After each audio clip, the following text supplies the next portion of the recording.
प्रार्थना, तुम रो क्यों रही हो? तुम्हें ऐसे देखकर मुझे बिल्कुल अच्छा नहीं लग रहा। तुम इतनी क्यूट सी मेरी बेटी जैसी हो। नहीं रोते।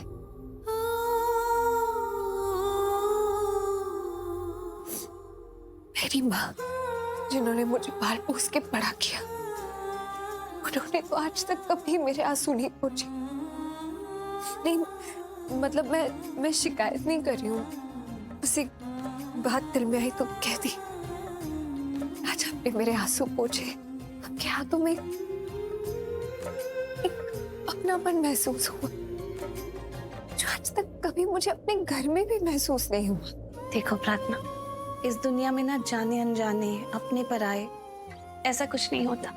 सबकी डोर जुड़ी होती है। इस जन्म में ना सही तो पिछले जन्म में।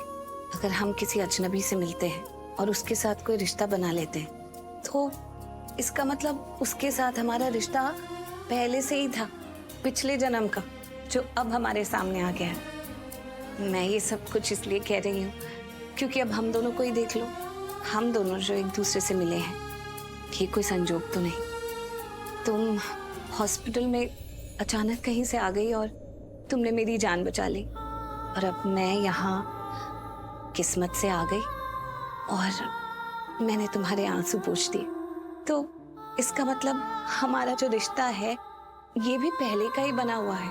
किसी डोर से हम पहले से ही जुड़े हुए हैं। मेरे लिए तो मेरी जिंदगी पहेली बनती जा रही। समझ में नहीं आ रहा है क्या हो रहा है मेरे साथ। ऐसा लग रहा है जैसे फिसलती हुई रेत पर खड़ी हूँ।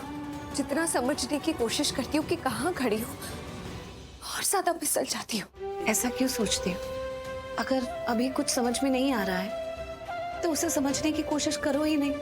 अगर चीजें तुम्हारे कंट्रोल में नहीं है तो भगवान के हवाले कर दो।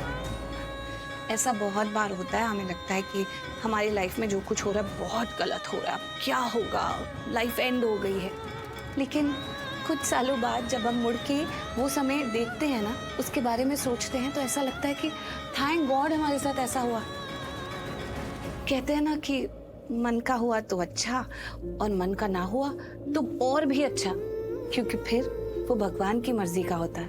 और भगवान इतने बड़े हैं, हमारे लिए कुछ गलत थोड़ी करेंगे। भगवान ने तो हमारी किस्मतें पहले ही लिख दी होती हैं। हमारा कुंडली भाग्य, हमारा कुमकुम भाग्य सब पहले ही लिखा होता है।